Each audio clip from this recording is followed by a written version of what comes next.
nakasubaybay din sa huling araw ng confirmation of charges hearing ang mga taga-suporta ni dating Pangulong Duterte. At live mula sa The Hague sa The Netherlands, sa una sa balita si News 5 Vigilante Mac Ortiz. Mac, kumusta ang sitwasyon dyan? Magandang gabi, Bok, dyan sa Pilipinas at magandang hapon dito sa amin dito sa The Hague, Netherlands. Sa ngayon, umuulan dito ngayon sa labas ng ICC compound at nasa likuran ko yung mga taga-suporta ni former President Rodrigo Roa Duterte.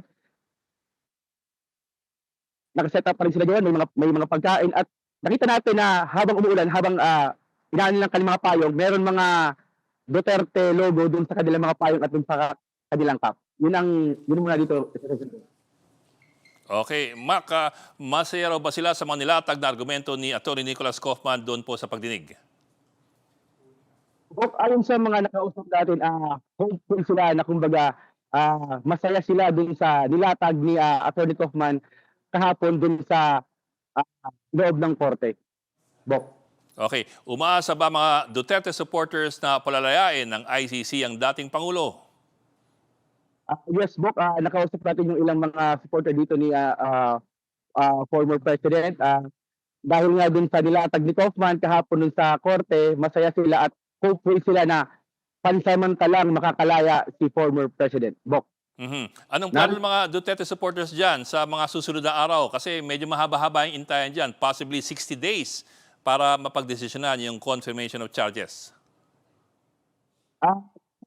Dito habang ang sabi ng mga nakausap natin ng mga supporters, habang dinidinig, pupunta pa rin sila dun sa kung saan nakadetain si former President, dun sa tinatawag nila na Duterte Street, Bok.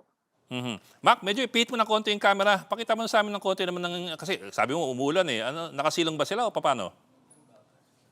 Actually, may ilang area dito na shaded area. Pero mostly wala, konti lang. Kaya nandun pa rin sila ngayon. Kung napakita ko, yan sila. Yan. Oo. Nakapayong sila. Meron pa rin yung table na nakaset up. Bok. Meron bang patsibog dyan? May humba? Ang nakita ko kanina ng pagkain ay may puto.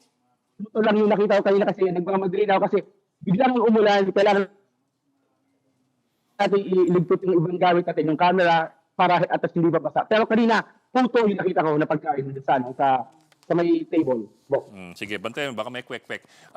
Mac, meron bang mga anti-Duterte groups ba na nagtitipon-tipon dyan? 7:30 PM, nandito na kami ni Angela. Nag-abang na kami dun sa entrance ng courts. Walang nagtipon-tipon ng mga anti-Duterte. Pero kagabi, nagkaroon ng prayer vigil, candlelighting activity dun sa isang simbahan dito sa Hague para tribute daw dun sa mga namatay sa EJK nung panahon ng drug war ni former President. Bok. Okay. Yan ang ulat ni News 5 Vigilante Mac Ortiz live mula sa The Hague sa The Netherlands. Mga kapatid, Jig Manikad po. Pagdating sa mahalagang balita sa loob at labas ng bansa, dapat una sa lahat, mag-follow at mag-subscribe na sa social media pages ng News 5.